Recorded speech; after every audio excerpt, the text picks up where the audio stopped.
Gente, imagina você poder falar com o seu navegador como se fosse o ChatGPT. Para ele te auxiliar ali a achar um e-mail que você não se lembra mais, para ele criar um sumário com base nos seus últimos e-mails antes de você entrar numa reunião, para ele escrever um e-mail para você, para ele encontrar um compromisso que você tenha feito e não se lembra mais, para ele mandar uma mensagem, para ele sumarizar uma notícia, enfim, as possibilidades são infinitas. É exatamente isso que o Perplexity Comet promete. Mas será que ele entrega? Eu vou testar aqui junto com vocês as principais funcionalidades aí do Perplexity Comet e vou mostrar como que é utilizar. Será que vale realmente a pena pagar US$ 200 por mês com dólar nesse valor para utilizar o Perplexity Comet enquanto ele está na versão beta? Então, bora pro vídeo. Antes da gente seguir, na verdade, deixa eu explicar pra vocês uma coisa, tá? Ele não tem, tipo, não é possível ainda vocês baixarem esse navegador, né? Tipo, se você não for assinante do plano Max do Perplexity, tá? Porque eles estão meio que, tipo, numa fase beta e aí, basicamente, eles fizeram isso. Então, quem tem o plano mais caro do Perplexity, que é bem caro, custa US$ 200 por mês, pode baixar meio que na versão beta pra poder testar e tal, né? Mas eu acredito que quando, de fato, eles lançarem oficialmente esse navegador, né, o Comet, aí possivelmente qualquer pessoa vai poder baixar, ou quem tem o plano mínimo ali do Perplexity, que é tipo de US$ 20 por mês, que é bem semelhante ao plano do ChatGPT pago, beleza? Então, antes de mais nada, só avisando isso. Então, beleza, abri aqui meu navegador, né, só para vocês verem a carinha dele, tipo, inicial, e aí você pode fazer uma busca a partir aqui do navegador principal, se você quiser. Mas o mais interessante dele é isso aqui, ó, esse assistente aqui do lado. Então, como que funciona, pessoal? Vamos supor que, tipo, que eu entre aqui no site, tipo, vou entrar no site de notícia, tipo, entrei aqui no G1, e aí eu fale para ele o seguinte, vou pedir para ele sumarizar para mim as principais aqui notícias que estão na home, tá? Então, ops, the main news from this website in topics. Então, pedi para ele sumarizar aqui para mim. E aí, o que é interessante aqui desse navegador, o Comet, tá? Então, basicamente, o que ele faz, pessoal? Quando ele tá fazendo essa leitura aqui, ele tá literalmente, né, tipo, lendo o HTML aqui da página e já tá me trazendo aqui, ó, as principais notícias, né? E ele tem integração com o Perplexity Labs. Então, tipo, se eu pedir aqui para ele fazer, sei lá, para ele fazer um documento com base nisso, né? Ou, enfim, fazer uma apresentação com base nisso, ele joga no Perplexity Labs e faz também, o que é mais impressionante. Mas, enfim, isso é bem legal. Então, primeiro ponto, né? Outro ponto que eu achei interessantíssimo. Calendário. Cara, isso é uma coisa que, assim, que eu quero usar pra vida. E eu quero muito ter sempre o Perplexity porque ajuda pra caramba, tá? Então, vamos supor que você está ali escrevendo um e-mail novo, tá? Então, você tá aqui na caixa de e-mail. Obviamente vou deixar borrado aqui, né? Então vamos supor que eu tô escrevendo um e-mail novo e aí você tá, enfim, respondendo um cliente e tal. E aí você não sabe, tipo, se você tem disponibilidade no seu calendário. Como ele tem integração nativa aqui com o Gmail e com o calendário do Google, você pode simplesmente vir aqui e falar, tipo, find me a slot for a 30 minutes meeting for next Monday in business hours. E aí eu posso pedir para ele, tipo, ir na minha agenda, verificar se eu tenho 30 minutos disponíveis na próxima semana, e aí ele vai me trazer quais são os horários, né, no caso da segunda-feira, que eu tenho disponível na minha agenda dentro de horário comercial, né, dentro das 9 às 18. E não só isso, tá? Eu poderia, por exemplo, pedir para ele fazer um invite para mim, tá? Tipo, fazer um invite ali no Google Calendar. Então, por exemplo, create me an invite in Google Calendar with... E aí eu vou colocar meu outro e-mail aqui, meu e-mail pessoal. E with the subject teste perplexity. From 15:30 to 16. Então eu coloquei para ele criar um invite para mim no Google Calendário com um assunto, né? Teste perplexity, das 3h30 às 16 horas. E aí, basicamente, o que ele vai fazer? Ele vai pegar, criar um invite, né? Ele vai mostrar aqui para vocês, tipo, ele vai gerar esse invite. E aí ele vai colocar na minha agenda o invite. E se eu quisesse, ele ainda poderia, tipo, fazer ali o envio, né? De um e-mail, uma coisa assim. Então, ó, por exemplo, aqui ele já criou um invite aqui pra mim. Se eu der um schedule aqui, ó, ele vai em fazer o envio do disparo do invite por e-mail para mim. E se eu for olhar lá no meu e-mail, vai aparecer aqui na segunda-feira. Deixa eu voltar aqui. De mês. Ó, já apareceu aqui e ele já traz com o assunto e tudo mais. Gente, isso é muito poderoso, principalmente quando você está respondendo clientes, enfim, que você quer buscar algum tipo de contexto, né, etc. É muito, muito, muito eficiente. Ele consegue, inclusive, tipo, fazer buscas, né, tipo, dentro do seu Gmail. Então, por exemplo, vou mudar de conta aqui e vou pedir para ele me trazer a última passagem aérea que eu fui para São Paulo, sei lá. Então, bring me the last ticket that I traveled to São Paulo, Brasil to. Então, pedi para ele me trazer o último ticket que chegou no meu e-mail, né, de uma viagem que eu fiz para São Paulo. Então, ele vai procurar por boarding pass, enfim, ó, e aí ele vai tentar me trazer qual que foi a última vez. Aqui nesse caso não achou nenhum ticket.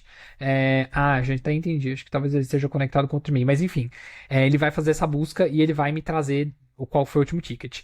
Outro teste também que, assim, que eu usei bastante aqui com o Perplexity, né?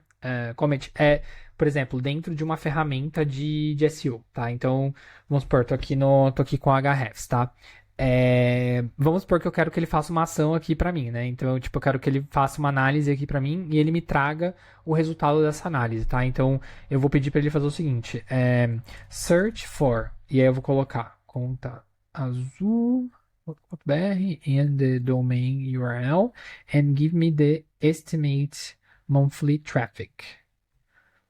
Então, vejam a mágica acontecer. Vamos supor que eu sou uma pessoa que eu comecei a usar agora o Ahrefs. Eu não manjo de Ahrefs, eu não sei usar o Ahrefs.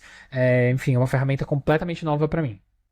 E eu quero que ele me traga essa pesquisa, né? Então, eu tô com o meu navegador aberto, já estou logado, ele não vai pedir para eu logar, ele não vai pedir para eu colocar nenhum tipo de credencial. Ele está analisando a página, como vocês podem ver aqui do lado, e ele está procurando como que ele faz para fazer essa ação aqui para mim. Inclusive, ele está na página. Eu consigo ver aqui um momento real, né? Em que momento, onde que ele está dentro daqui da página do Ahrefs, e ele vai procurar essa informação para mim. Então, gente, isso é muito poderoso, né? É de fato como se você tivesse uma pessoa mesmo fazendo essa tarefa por você. E aí, ó, ele vai trazer aqui para mim, ó. Então, ele me trouxe aqui uma estimativa de 0 visitas. Obviamente, isso não está correto, né? Vamos procurar por outro domínio. Instead, search for g1.globo.com. Provavelmente ele me deu essa estimativa zerada aqui porque o domínio, a forma como eu digitei ele estava errada. Vou colocar aqui o G1 aqui que é mais fácil, que é o primeiro domínio que me vem à cabeça, e aí ele vai fazer essa mesma análise. Então, ele vai colocar o domínio dentro ali da barrinha de domínio.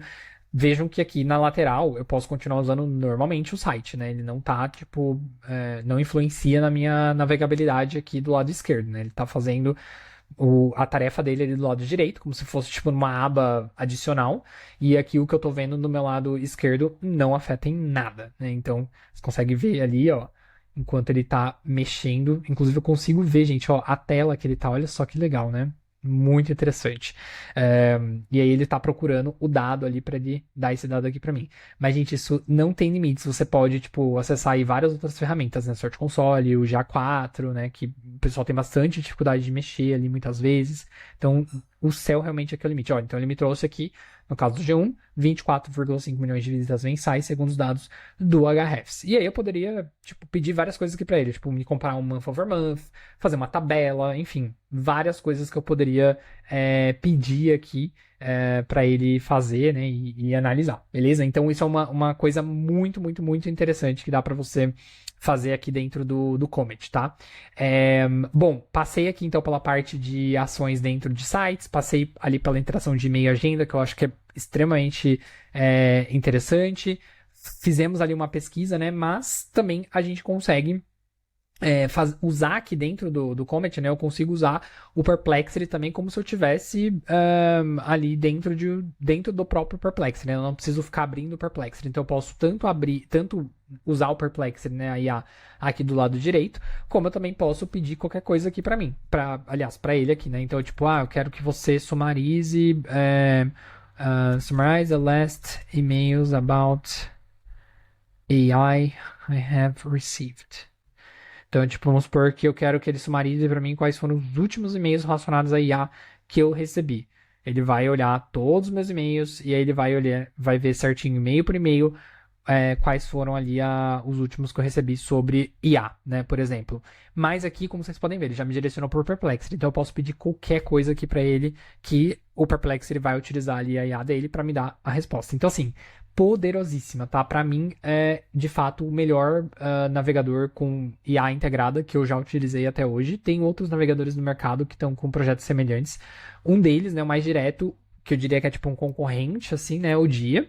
Então, se você não usou o Dia é open source, ele tá aberto, né, você consegue baixar ele e você consegue começar a utilizar ele já hoje, você não precisa esperar, mas ele é bem limitado, tá? Então, eu vou até abrir ele aqui para vocês olharem comigo. E aí a gente tem uma visão, né, de um navegador semelhante para vocês verem como que funciona. Então a carinha do Dia, gente, é essa aqui, tá? Então, por exemplo, você consegue, tipo, entrar aqui, tipo, no site, vou fazer a mesma coisa que eu fiz, né, com ele, e aí você consegue abrir um chat, ó, aqui do lado. Eu achei que ele tem bem mais a cara, assim, do Google Chrome, né, vocês não acham? Achei bem parecido. E aí você pode pedir, por exemplo, sei lá, summarize the latest news. Mesma coisa que eu fiz ali por Perplexity, tô pedindo pro Dia fazer aqui pra mim. Então, tipo, pedi para ele sumarizar aqui as últimas notícias, né? Ó, ele sumarizou, né? Aqui no caso ele sumarizou em inglês, mas enfim, sumarizou. Só que onde que tá a principal limitação do Dia? Ele não tem essas integrações nativas com, enfim, com o Google, igual o Perplexity tem ali. Então, tipo, ele não cria invites na agenda, tipo, ele não consegue acessar o seu e-mail, né? Esse tipo de coisa ele não consegue fazer. Então, assim, é legal, tipo, ter ele aqui, auxiliar, etc. É muito bom. Você também consegue personalizar, então, por exemplo, tipo, você consegue fazer algumas personalizações aqui dentro, tipo, dá pra ele aqui um exemplo de como que é a sua escrita, de, tipo, formas que você prefere que ele te represente, né, tipo, modelo de linguagem que você gosta de utilizar, etc. E ele vai replicar isso quando, por exemplo, você pedir pra ele te ajudar a escrever um e-mail. Então, assim, ele te ajuda a fazer algumas coisas, como, por exemplo, com a escrita de e-mail, sumarizar um e-mail, sumarizar uma notícia, enfim, esse tipo de coisa ele ajuda, mas ele não é programático. Tipo assim, você não consegue usar ele como se fosse uma pessoa mesmo, tipo, fazendo ações dentro da página. Tipo, isso ele é limitado, né? Então, tipo, ele não consegue fazer igual o Perplexity, tá? Que é agentic, né? Que eles chamam. Então, essa é a principal limitação do Dia. Esses foram os dois aí navegadores que eu utilizei, assim, de IA, né? E que eu tive contato até hoje. Conforme for lançando mais, a gente vai vendo que vai lançar mais. Eu vou mostrando pra vocês. Mas, gente, tô bastante entusiasmado com o Comet do Perplexity. Espero que eles tragam esse navegador para as pessoas de forma geral, né? Que, tipo, que não seja um empecilho essa questão dos $200 por mês, que eu acho que é muito caro, né? Pra você ter um navegador. Tudo bem que você não recebe só o navegador, tá? Com o Pro Max você tem ali com esse plano Max deles ali, você tem acesso ao próprio Perplexity, ao Perplexity Labs, enfim. Tem bastante coisa, mas ainda assim, né? Muito caro pelo que ele oferece, né? Por um navegador. Muita gente não vai pagar para ter isso, né? Agora. Mas é isso, gente. É a versão beta ainda. Muita coisa tá por vir. Então, continuem acompanhando aqui no canal. Se vocês gostam desse tipo de vídeo, por favor, deem um like, né? Se inscrevam no canal. Muitos de vocês não são inscritos no canal, então vou pedir para vocês se inscreverem. E me comentem aqui embaixo, né? O que vocês gostam de ver. Eu vejo que vocês comentaram nos últimos vídeos ali, pediram para eu trazer mais essa coisa hands-on, né? Tipo, eu abrir aqui junto com vocês, não fazer só um vídeo explicando o que é, etc. Então, tô tentando adaptar os vídeos aqui para vocês verem. Mas me conta aqui, vocês já utilizaram o navegador com IA, como por exemplo o Dia e tal, o que vocês estão achando, né? E me contem se vocês tiverem alguma ideia de vídeo que vocês gostariam de ver. Tô sempre à disposição, tô sempre ouvindo vocês aqui nos comentários. Eu respondo todos os comentários. Então comente aqui embaixo que a gente vai conversando, tá bom? Até o próximo vídeo. Tchau, tchau.